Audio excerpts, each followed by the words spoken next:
Amém, irmãos, graças a Deus, estamos aqui nesse próximo momento. Que conversa agradável com esses nossos irmãos que estavam aqui agora. Voltou? Seja bem-vindo. Muito obrigado. Quanto tempo. E eu sou como o Kaique, né? O Kaique falou que gosta do fundinho musical, mas eu gosto em dó. Falei com o Matheus ali. O Kaique gosta em ré, eu gosto em dó. Não dó. Mas, antes de começar, a gente quer cantar uma música com vocês, que vieram até me perguntar, Michele, cadê a música do congresso?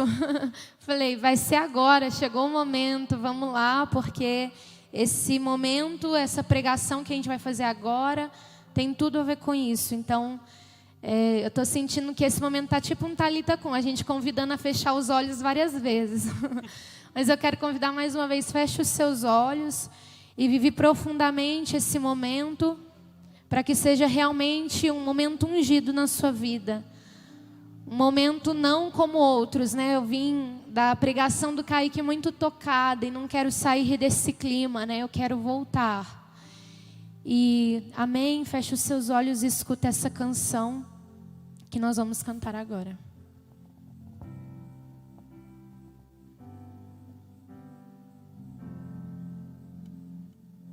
O amor, eu pensei que eu encontrei no vazio e perdido pelo mundo eu caminhei.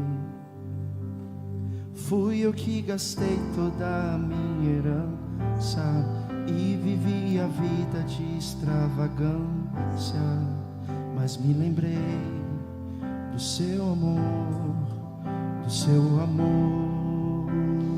Decidi voltar e te abraçar. Veste nova e anel no dedo. um olhar, um carinho e um beijo. Decidi voltar e te abraçar. Veste nova e anel no dedo. Um olhar, um carinho e um beijo. Foi o seu olhar que me alcançou. Você me viu, restaurou, me amou.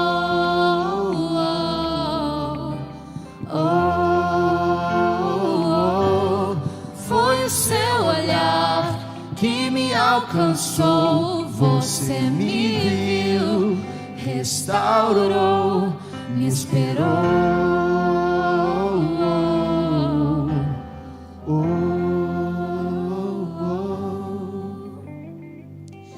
Quando o Kaique veio pregar, quando a Lilian também falava, eu me lembrei do meu congresso jovem, né? E teve aquele cardzinho esse tempo atrás, perguntando, né? Qual foi o seu primeiro congresso jovem? Qual a palavra que te marcou? Qual pregação, né? E eu lembrei que o meu primeiro congresso jovem foi em 2015. E foi um congresso onde falou muito sobre a revolução da pureza. E eu lembro que nesse dia teve muita gente, principalmente menina, que foi no quarto trocar de roupa, né?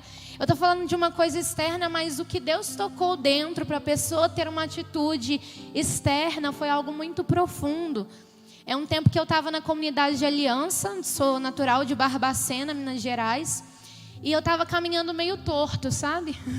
Eu já tinha feito TK, estava caminhando firme por um tempo. E esse ano eu entrei no vocacional em 2015, porque em 2014, quando eu fui no Samuel, em Belo Horizonte, quando eu fui me apresentar, né, uma missionária perguntou, quantos anos você tem? Aí eu falei, 14. Ela falou, então dá para você entrar na Dom Bosco.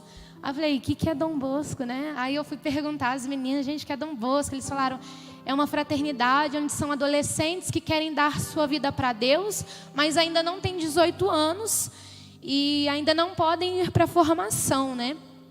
E eu falei, isso é para mim, né, e tudo mais. E eu lembro que tem um momento que você se prostra, né? Quem sente um chamado, sei lá o quê. Eu me prostrei, eu falava, Jesus, eu te dou tudo, eu te dou meu celular, te dou minhas coisas, te dou sei lá o quê, né?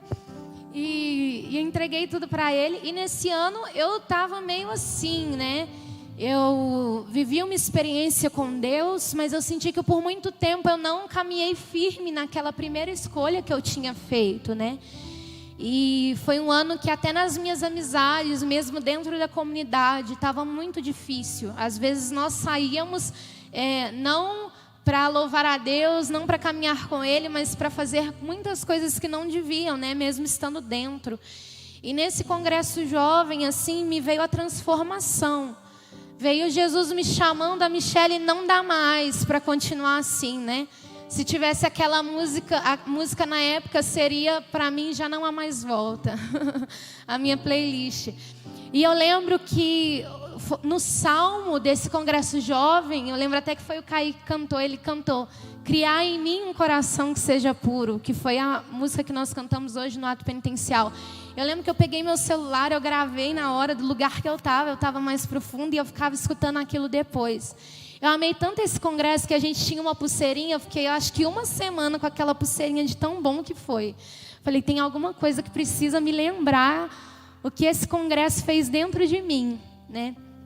Então, eu creio que muitos de vocês que estão aí já passaram por outros congressos, já passaram por outros encontros, mas eu senti que tem muitos também que estão conosco em casa, que estão vivendo a sua primeira experiência com Deus, né? Agora nós vamos falar um pouco sobre a passagem da negação de Pedro. E é muito interessante porque existe um tempo da graça e um estado de graça que nós estamos, e existe o distanciamento do pecado. E muitas vezes esse caminho parece curto demais. Um momento eu estou na graça, outro momento eu já pequei, né? Acho que muitas pessoas que são mais impulsivas vão me entender. De repente você está numa conversa, falou uma besteira, ai meu Deus, o que eu fiz, Senhor? Eu sou muito assim, gente, toda hora. Eu tenho que voltar o tempo todo, né? Mas eu tenho certeza que o tempo entre um pecador, ser um pecador, e esse pecador se tornar santo, é um tempo que pode ser menor ainda. E foi o que aconteceu com Pedro. Pedro talvez levou 1 hora, né, para cair, para negar Jesus, porque foram 3 vezes. Mas em um breve instante, Pedro voltou. Então, se alguém quiser pegar na Bíblia, a gente vai falar da palavra que fica em Lucas 22. Lucas 22, 54. E muitos talvez conheçam bem que Jesus estava antes disso com os discípulos, né? E Pedro falou com Jesus que daria a vida por ele, que faria tudo por ele. E ele falou assim, ei, o galo não vai cantar depois que você me negar 3 vezes, né? E Pedro ficou, como assim, né? E já ficou incomodado. Eu imagino que ele tenha ficado assim. E nessa palavra vem realmente falar sobre esse encontro depois que Pedro teve. E uma coisa que eu acho interessante, porque não é nesse evangelho de Lucas, mas é no evangelho de Marcos, que fala que Pedro estava lá, né, sentado, se aquecendo na fogueira. Veio uma mulher e falou assim, ei, mas você não é discípulo de Jesus, né? Ele falou assim, não conheço esse homem. E no evangelho de Marcos fala que o galo cantou 1 vez. E depois fala outra coisa, e aí o galo cantou pela 2ª vez. E no evangelho de Lucas só fala que no final que imediatamente um galo cantou, né? Então depois que ele negou 3 vezes, o galo cantou, fala em Lucas. Mas em Marcos ele fala que cantou 1 vez, depois que ele negou, cantou de novo. E aí semana passada eu estava lá na cidade de Ribeirão, e eu contei para os meninos que fizeram Thalita Cum lá, uma coisa que a Clara, né, sempre fala. Ela falou na festa das tendas também, que a voz do Espírito é tipo a voz da nossa mãe quando fala, coloca a blusa que vai fazer frio, e você, ai mãe, nada a ver, e chega lá, faz frio. E ela fala que a voz do Espírito também é aquela vozinha que quando você coloca o copo na pia, ele vai te falar, lava. E aí você sai que é caminhar, né? Ai, como assim? Não, já fiz muito, né? E fala, lava. Se você lavar, a voz vai falar o quê? Seca. Se você secar, a voz vai falar o quê? Guarda. E a mesma coisa com o lixo no chão. Se eu estou caminhando e joguei o lixo no chão, a voz vai me falar, pega o lixo. E se eu continuo caminhando, aquela voz vai falar mais uma vez, pega o lixo. Se eu continuo mais uma vez, ela vai falar, pega o lixo. E se eu não pegar o lixo, gente, ela vai parar de falar. Mas se eu pego aquele lixo, ela vai para o segundo passo, joga no lixo. Pegou, jogou no lixo. E o que aconteceu com Pedro foi a mesma coisa. Ele, não, eu nem conheço esse homem, ele negou. E aí o galo cantou uma vez. Foi tipo assim, Pedro, você vai me negar 3 vezes. Foi aquela vozinha falando, né? Então assim, se lembra, volta para mim, volta o seu olhar, volta o seu coração. Mas Pedro ouviu? Não. Continuou, veio outra pessoa, sabe o que, você conhece Jesus? Não. O galo canta de novo. Sabe por quê? Muitas vezes a gente pensa que na queda eu estava sozinho, ele não estava comigo, ele não falou comigo quando eu estava prestes a pecar. O Senhor não estava comigo naquele momento de pecado. Mas nessa palavra vem dizer ao contrário, que quando ele estava prestes a dar o próximo passo de pecado, teve uma voz que veio alertar. E na nossa vida eu tenho certeza que é assim. Eu tenho certeza porque eu passo muito por isso. Quantas vezes uma voz não vem... Michele, isso aí de novo não, né? Deixa, sai pra lá. Faz. É assim. E com Pedro não foi diferente. Conosco não é diferente. Tem uma voz que vem falar, nos alertar e nos chamar para voltar o tempo todo. E a nossa desculpa nunca pode ser eu estava sozinho porque Ele está lá.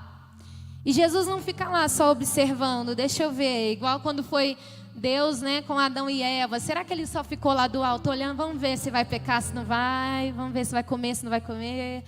Vamos ver se Pedro vai negar ou se não vai. Vamos lá, vamos assistir aqui o pecador. Não é assim. O galo cantou, teve uma voz interior que falou, ei, se lembra, volta.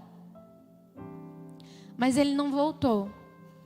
E muitas vezes na nossa vida é assim. Se você já cometeu o pecado, foi porque você não escutou essa voz. Algum momento você não escutou a voz.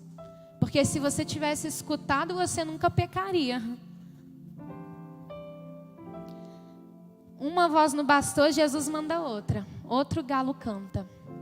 Mas mesmo assim, Pedro vai e continua. Continua. E ele vai falando, decorrida mais ou menos 1 hora, outro insistia. Certamente este também estava com ele porque era galileu. E Pedro disse, homem, eu não sei o que dizes. Eu acho interessante as respostas de Pedro. Gente, eu sou assim apaixonada por Pedro. Ele é meu santo de vida. Porque eu fico, cara, como assim, meu? Tipo, ele é o Papa da igreja aí, ele negou Jesus. Aí chega uma hora que ele fala, não, Senhor, você não vai morrer. E aí Jesus fala para ele, arreda-te daqui, Satanás. E depois está lá amando de novo. Então eu fico assim, como assim? Eu fico lendo a palavra e eu fico como se fosse aquela série, sabe? Que você fica assistindo e vem as reações. É interessante porque tem uma palavra também que fala, deixa eu ver se eu acho aqui. Aqui nessa Bíblia fala que uma criada que sentou perto do fogo, encarando-o, disse. Mas tem uma outra passagem que fala, em Marcos também fala, que ela olhou para ele e disse. Então ele já recebeu um primeiro olhar ali, e naquele olhar veio uma negação de Jesus. Numa primeira situação de pecado, muitas vezes nós caímos, a gente concorda com aquilo. E aí, será? Não. E aí Pedro vai e responde, mulher, eu não conheço. Gente, é descarado, né? Não conheço, como assim? Deixou a esposa para ficar com Jesus e tá lá, tá caminhando com ele um tempão. Chega nesse momento, eu não conheço, mas pelo amor de Deus.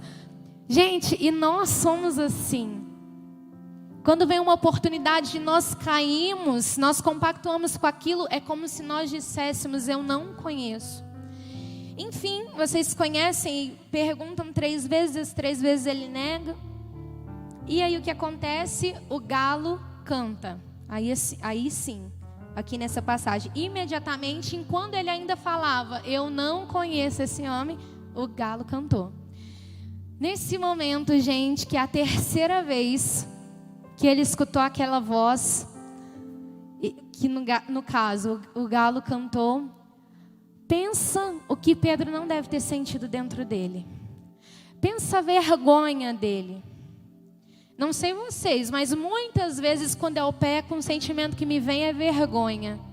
Ou muitas vezes quando a gente também está num tempo de caminhar muito tempo no pecado, e depois o Senhor chama para voltar, a gente fica com vergonha. Não, mas olha tudo que eu fiz, olha tudo que eu vivi. Ele estava com vergonha.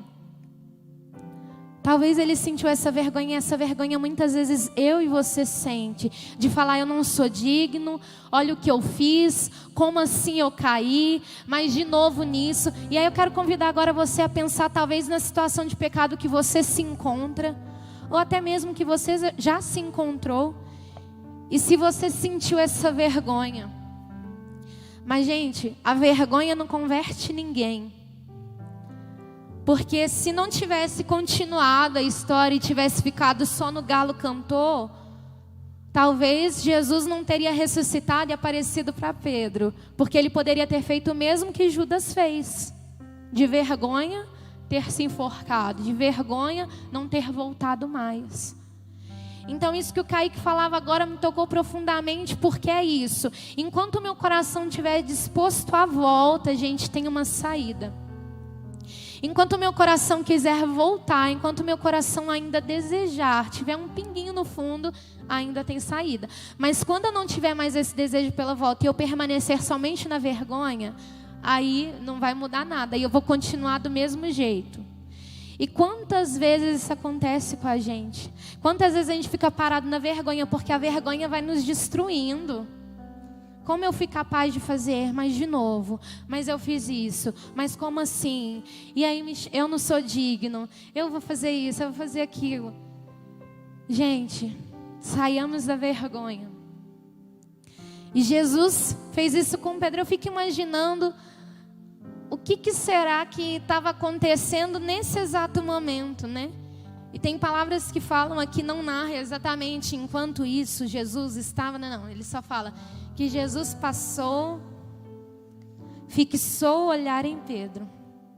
Provavelmente Jesus estava saindo lá daquelas audiências que eles passavam, e no caminho ele pegou a negação e foi tipo assim, encontrou. Meu Deus, eu acho que essa hora é a hora do nosso grito assim. Fixou o olhar em Pedro, como assim? Meu Deus, ele negou 3 vezes. E como assim fixou o olhar em Pedro? E o que esse olhar falava? Mas eu acho que antes de Pedro pensar o que aquele olhar falava para ele, ele teve, sabe aquele filme da vida que vai passando? Ele pensou, nossa, esse foi o Jesus que se transfigurou para mim no Monte Tabor. E eu neguei. Esse foi aquele Jesus que me fez sair do que eu vivia antes. Eu era pescador e ele falou, agora você será pescador de homens. E eu neguei. E agora o que Jesus fala para você nesse olhar? Nossa, ele foi aquele que quando não tinha mais ninguém comigo, ele foi o único que me olhou. E eu neguei, e eu traí, e eu pequei, e eu me entreguei às coisas do mundo. Mas esse olhar diz muito mais do que o que Pedro pensou que Jesus falava. Esse olhar dizia para ele também, Pedro, quanto eu te amo. E Pedro, quanto eu te amei também, quando eu deixei você viver a experiência de andar sobre as águas. E quanto mais aquele olhar ia falando, mais constrangido Pedro ia ficando. Imagina essa situação, gente. Ele é o cara que está andando com Jesus. De repente ele nega, mas o olhar dele cruza com o olhar de Jesus. Ele cruza porque Pedro conhecia aquele olhar. É o mesmo olhar que olhou para Maria Madalena. É o mesmo olhar que olhou para Zaqueu, o mesmo olhar que olhou para Mateus, o mesmo olhar que olhou para ele, o mesmo olhar que olha hoje para mim e para você. Foi o olhar que encontrou Pedro naquele momento. E aí sim, e aí a partir desse olhar, vem uma coisa interessante. Porque aqui fala que Pedro se lembrou da palavra que o Senhor disse para ele: antes que o galo cante hoje, tu me terás negado 3 vezes. E saindo fora, o que Pedro fez? Chorou amargamente. Essa palavra é forte, né? Chorou amargamente. E aí que eu falo com vocês, gente. Antes talvez em Pedro estava a vergonha de pensar: nossa, mas eu era exemplo também para os meus irmãos que caminhavam comigo. E a minha família? E quem está aqui do meu lado? Como assim? Como que eu caí aqui? Mas nesse choro amargo que Pedro tem, gente, não tem mais vergonha. Mas tem o que a gente chama de verdadeiro arrependimento. Porque existe uma grande distância entre a vergonha e o arrependimento. Porque a vergonha te deixa paralisado. A vergonha te faz olhar para si mesmo. E tem um livro que ele fala da arte de aproveitar as próprias faltas. E ele vai falando que quando eu fico triste, quando eu caí, é porque eu não me conheço. Porque às vezes eu posso ter pensado que eu nunca seria capaz de fazer aquilo. Gente, eu não duvido de mim. Mas às vezes eu fico triste quando eu peco. Às vezes ainda assim o meu choro não é esse choro amargo de arrependimento. Mas é um choro de constrangimento porque a Michele fez aquilo. E eu não quero permanecer nessa vergonha, senão eu nunca vou voltar completamente para Deus. Senão eu vou voltar só por orgulho, eu vou levantar a cabeça e falar: já que eu sei que Deus é misericórdia, vamos lá, né? Vamos voltar isso aqui. Mas na verdade dentro de mim só tem vergonha pelo que eu fiz. E quando Jesus olhou para Pedro, uma das coisas que provavelmente Jesus falava é: Pedro, não duvida da minha misericórdia. Se tantas vezes eu te chamei até aqui, se tantas vezes eu te perdoei, será que eu não sou capaz de te perdoar de novo? E esse olhar de Jesus já é esse perdão para ele. Esse olhar de Jesus já representa essa misericórdia profunda que Pedro ali encontrou. Então, aonde foi o encontro da misericórdia? Foi naquele olhar. E esse olhar é o que nós precisamos todos os dias nos encontrar, senão a gente vai permanecer só na vergonha. O cristão, gente, é aquele que não fica tranquilo quando está em pecado. O cristão é aquele que fica incomodado quando ele está pecando, mas não mais pela vergonha, mas pelo amor. Porque o verdadeiro arrependimento é pensar: eu não amei a Jesus. Não eu qualquer um, mas eu, Pedro, que era amigo dele. Pedro era amigo de Jesus. Pedro não era qualquer um, não. Quando Jesus chamou só... Quando Jesus chamou só 3 para ir com ele vigiar e orar, porque ele ia passar por um momento muito difícil, Pedro estava lá. Pedro passou por muitas situações que outros discípulos que também seguiam Jesus não passaram. E qual é a intimidade, a situação que Jesus só chama você a passar? Que não chama mais ninguém. Porque intimidade é relação pessoal. Intimidade não é eu estou aqui na massa e todo mundo viveu o congresso. Não é. Intimidade é eu estou aqui no congresso e eu estou vivendo a experiência com ele. Por isso o convite de Jesus é esse arrependimento verdadeiro, de realmente, esse choro é: Senhor, eu não te amei. Esse choro é: eu queria ter te amado mais, eu queria não ter te negado, Jesus, mas já que eu te neguei, então agora me encontra. Esse choro amargo é um choro de clamor, é um choro de encontro. E quantas vezes a gente não tem esse choro? Quantas vezes a gente não tem esse grito dentro de nós de que eu preciso da sua misericórdia porque eu já não valho mais nada. Mas não porque eu não valho mais nada e eu estou olhando para mim, mas porque eu estou olhando para você e sei o quão grande você é na minha vida. Eu sei o quão grande é o seu amor. Gente, quando eu olho para essa palavra, eu fico, que amor que é esse? Que amor que é esse, mesmo tendo passado tudo que ele passou, fixa o olhar em Pedro e faz ele viver novamente essa experiência dessa infinita misericórdia. Que amor que é esse, que como a Lilian contou aqui pra gente, a menina que antes tinha AIDS, se for olhar na nossa cabeça, é uma das improváveis. Quem estava aí no congresso ano passado, lembra que a Clara falou do chamado dos improváveis? Pedro era um improvável. Que amor que é esse que faz essa menina que tem AIDS depois se casar com Jesus? Que amor que é esse que faz com que eu esteja aqui hoje com Jesus? Que amor é esse que faz com que cada um de nós esteja hoje nesse congresso podendo escutar, podendo viver, podendo mais uma vez pedir perdão, podendo mais uma vez pedir esse olhar? Que amor é esse que nos dá uma nova chance o tempo todo? Então eu falei no começo que a graça e o pecado muitas vezes tem uma distância que parece curta. Mas entre o pecado e a santidade tem uma distância que é mais curta ainda. Quando eu estava rezando com essa palavra, eu pensava, eu acho que a palavra de vida de Pedro era aquela: o choro dura uma noite, mas a alegria vem pela manhã. Porque o cara que errou, viu? E quem dera essa fosse também a nossa palavra. Quem dera em um instante, assim como foi esse instante aqui de Pedro, nós voltássemos. Será que Pedro não pensou quando Judas foi e também traiu Jesus? Pô, o que esse cara fez, meu? Ele andava com a gente, agora ele entregou por causa de umas moedas. Como assim? Porque Pedro era impetuoso, né? Então provavelmente ele deve ter pensado, ou alguém pensou isso, né? E qual é a diferença entre Judas e Pedro? Judas, depois que ele negou Jesus, ele foi lá tentar mudar alguma situação, ele jogou as moedas, ele falou: eu traí aquele que era santo, eu traí aquele que tem um sangue santo. Mas depois Judas não voltou mais. Por quê? Porque Judas não encontrou o olhar. Judas ficou somente na vergonha. E é nesse lugar que eu e você não podemos ficar. É desse lugar que Jesus quer nos tirar, do lugar da vergonha. E Ele chama eu e você a voltar porque esse olhar que fixa em mim e você é um olhar particular, que vem dizer da nossa história. Imagina o que Jesus não falou para ele: Pedro,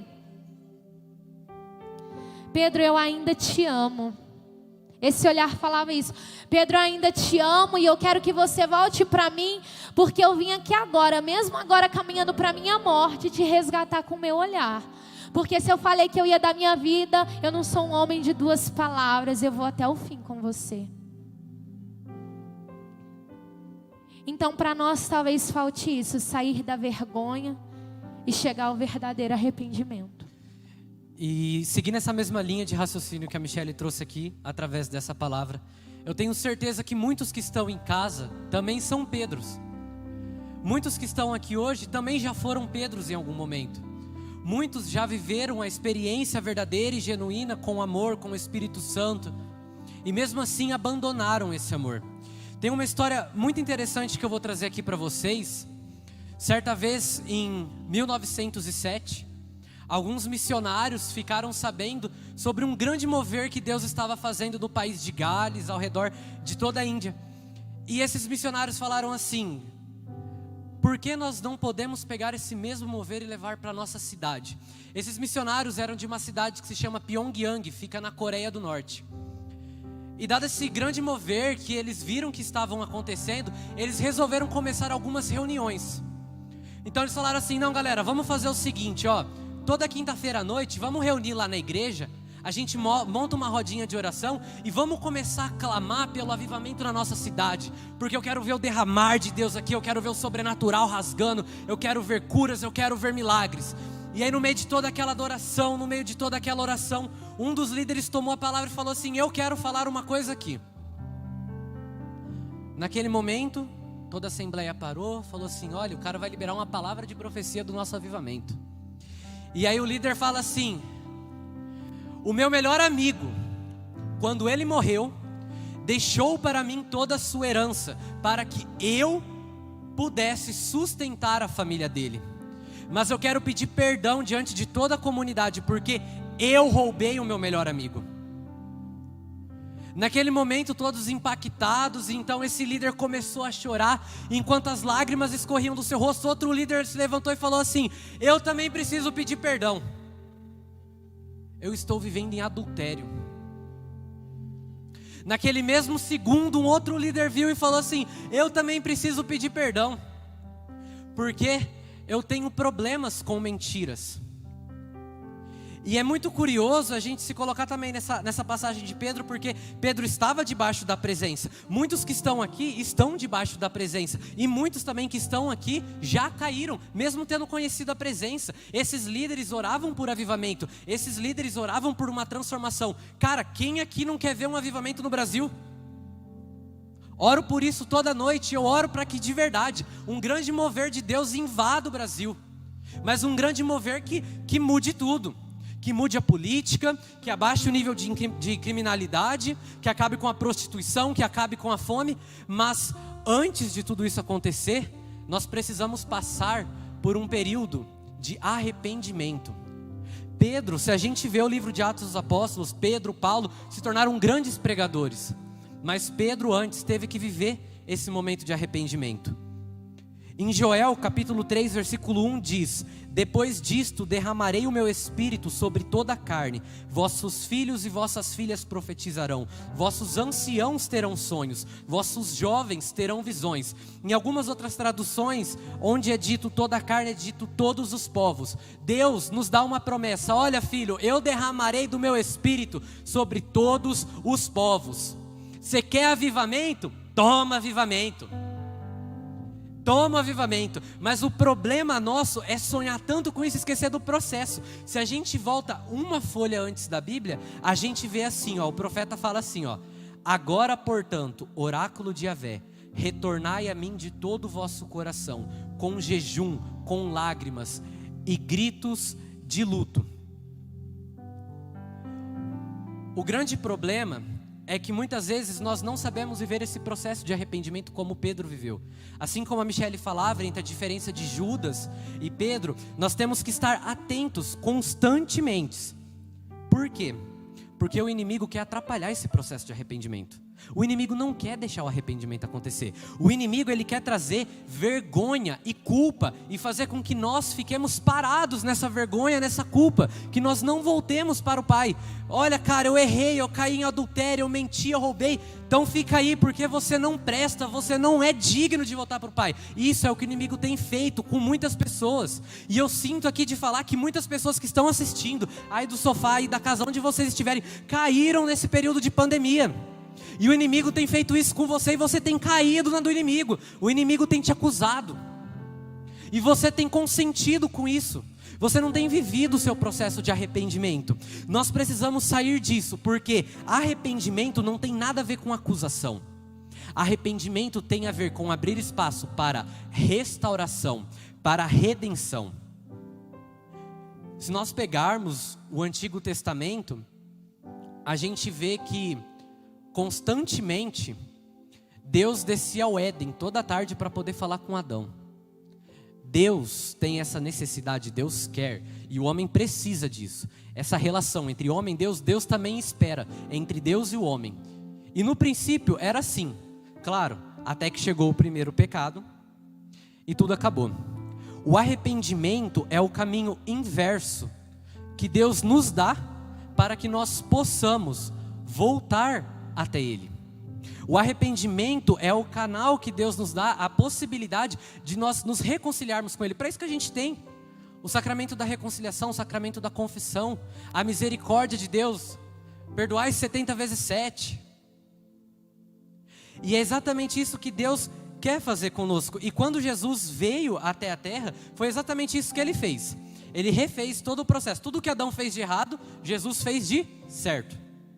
Então, até Adão, beleza, Deus não se relaciona com o homem, então vem Jesus, perdoa, leva os pecados na cruz e nos dá a possibilidade de nos aproximarmos dele. Em Apocalipse, capítulo 2, do versículo 2 ao 5, diz assim: conheço tua conduta, tua fadiga e tua perseverança. Sei que não podes suportar os malvados. Pusestes à prova os que se diziam apóstolos, e não são, e os descobristes mentirosos. És perseverante, pois sofrestes por causa do meu nome, mas não esmoreceste. Devo reprovar-te contudo, por teres abandonado o teu primeiro amor. Recorda-te, pois, de onde caístes, converte-te e retoma a conduta de outrora. Essa passagem aqui de Apocalipse está se referindo à igreja de Éfeso. A igreja de Éfeso, caso vocês não saibam, era uma igreja bem grandinha. Ela nasceu a partir de um grande mover do Espírito Santo, que está lá no capítulo 19 de Atos dos Apóstolos, caso vocês queiram ler mais tarde. E alguns estudiosos dizem que essa igreja reunia aproximadamente de 20 a 25 mil pessoas. Sabe aquela pessoa que chega na igreja? É a primeira a chegar, é a que abre o portão da igreja e é a última que sai. É aquela pessoa que trabalha, é aquela pessoa que serve. Eu estou falando para vocês aí mesmo que estão em casa, muitos que já serviram retiros, muitos que já serviram na sua igreja local, muitos que já serviram em Caná, em Talitacum. Sabe aquela pessoa do fogo que só quer falar de Jesus o tempo todo? Essa era a igreja de Éfeso. A igreja de Éfeso vivia incendiada. Contudo, abandonaram o primeiro amor. Uma igreja desperta, uma igreja preparada, é uma igreja que vive o arrependimento como um estilo de vida. O arrependimento não é um evento único que a gente acontece e nunca mais se lembra. Eu me arrependi hoje dos meus pecados, acabou. Tô indo para o céu, gente, tchau. Não. O arrependimento é algo do nosso dia a dia. E assim como Pedro se arrependeu, eu sinto que muitos precisam se arrepender hoje. Sabe, tem sido sim um tempo muito difícil. E como a gente falava aqui no Talk, chegou a hora do grande reset. Nós temos que escolher nesse congresso, gente. A gente não pode esperar. Eu não vou falar assim, a gente tem que escolher nesse momento da nossa vida. Eu não vou falar que a gente tem que escolher amanhã. Eu não vou falar que você tem que escolher semana que vem. Eu vou falar que você tem que escolher hoje. Ou você é Judas, ou você é Pedro. Ou quente, ou frio. Morno, eu vomito. Chegou a hora da gente ficar andando nesse meio de linha. Chegou a hora de nós decidirmos tomar uma posição, um lado. Eu quero ser Pedro. Eu já fui muito Pedro. Eu já tive muitas vezes debaixo da presença, caí, errei. Mas nós precisamos saber buscar a reconciliação com Deus. E de verdade, eu sinto mesmo que através dessa passagem a gente tem um grande ponto. Muitos que estão em casa devem estar se perguntando: tá, beleza, Miqueias, eu caí nesse meio de pandemia, eu quero voltar, eu quero retomar a minha vida, eu quero voltar ao cristianismo, eu quero voltar a sentir a presença de Deus. E fala, mas por onde a gente começa? A própria passagem que eu acabei de ler revela: recorda-te, pois, de onde caíste, converte-te e retoma a conduta de outrora. Recorda-te. Basta apenas recordar, você já sabe onde você caiu. Pedro, ele já sabia onde ele tinha caído. Pedro, ele foi avisado, ele já sabia que ele tinha caído. Nós precisamos viver esse processo, essa mudança de mentalidade. Nós precisamos tomar uma posição. Nós precisamos parar de viver essa mornidão. Gente, acabou. Acabou. A pandemia está se passando, as vacinas chegaram. E o que você vai fazer? Você vai continuar deitado na sua cama? Você vai continuar se remoendo no seu pecado? Você vai continuar aí se acusando, permitindo que o inimigo te coloque mais e mais para baixo? Você olha para sua cama, você não vê mais uma cama reta, você vê um buraco. De tanto que você afundou, de tanto que você ficou morto, de tanto que você ficou parado, de tanto que você largou a mão, de tanto que você estendeu a toalha. Cara, chegou a hora. Chegou a hora de nós retomarmos ao Pai. Chegou a hora da igreja se arrepender. Chegou a hora do avivamento. Muitos querem, Miqueias, eu quero avivamento. Eu oro aqui, avivamento, avivamento. Mas e o arrependimento? Cadê o processo? Nós precisamos abraçar esse processo. Nós precisamos viver esse arrependimento genuíno. E Jesus, depois que ele ressuscitou, ele encontrou Pedro e ele fez aquele diálogo que muitos de nós conhecemos. Pedro, tu me amas? E ele não falou, Pedro, tu me amas. Ele falou, Simão, filho de João. Ele foi e tocou na ferida. Porque Simão é como se fosse Saulo e Paulo. É como se ele falasse: Saulo, tu me amas? Só para vocês entenderem. Então foi Simão, pescador. Simão, tu me amas? Senhor, te amo. Simão, tu me amas? Te amo. Tu me amas? Tu sabes tudo. Tu sabes que eu te amo. E a partir desse momento Jesus deu um cajado na mão. E ainda assim, eu fico impressionada com Pedro, eu me identifico muito com ele. Ele ainda foi e perguntou: Jesus, mas e aqueles outros lá? Ele falou: que te importa? Quanto a ti, vem e segue-me. E acho que foi a Lilian que falava agora, um dos momentos que muitos de nós pensaram: mas eu queria tanto que tal pessoa tivesse, queria tanto que outra. Ela falou: eu também queria que um monte de gente tivesse. Acredito que vocês também. Eu queria que muitas pessoas estivessem escutando isso. Queria que muitas pessoas viessem aqui. Mas eu sinto que Jesus hoje fala: Michele, que te importa? Quanto a ti, vem e segue-me. Sei lá, eu descobri que em cima da hora o Miqueias não vai pregar mais. Michele, que te importa? Quanto a ti, vai e fala. Mas a minha amiga não vem, aquela pessoa que eu queria não vem, que te importa? Quanto a ti, vem. E quando eu rezava, eu sentia muito aquela frase, que eu acho que é de Santa Catarina de Sena, se não for, depois alguém coloca nos comentários: jovens, se fores aquilo que Deus quer, colocareis fogo no mundo.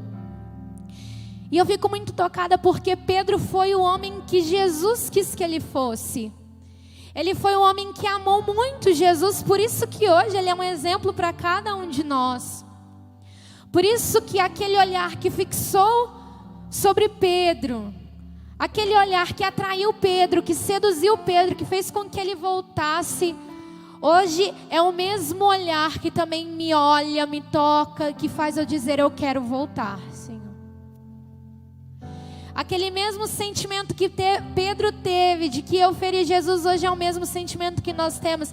Pedro foi aquele que viveu, gente. Por isso que Jesus no final deu um cajado na mão dele. Então depois do choro amargo vem a promessa: eu te amo. E Jesus fala: agora então vai, meu filho. Agora que você já viveu tudo que tinha que viver, agora continua e leva para outros a minha presença. Leva para outros esse testemunho do que eu fiz na sua vida. Assim fez também a samaritana depois que encontrou o Senhor. E assim eu quero fazer também depois desse encontro que eu tive com Ele. E eu não falo de encontro quando eu fiz o meu congresso jovem, de encontro quando eu fiz o meu Talitha Cum, mas do encontro que eu faço com Jesus todos os dias. Porque eu também erro, porque eu também peco, porque eu preciso desse olhar, porque eu sou essa filha pródiga que precisa de vestes novas, que precisa de anel no dedo, que precisa desse olhar que me ama, que me espera.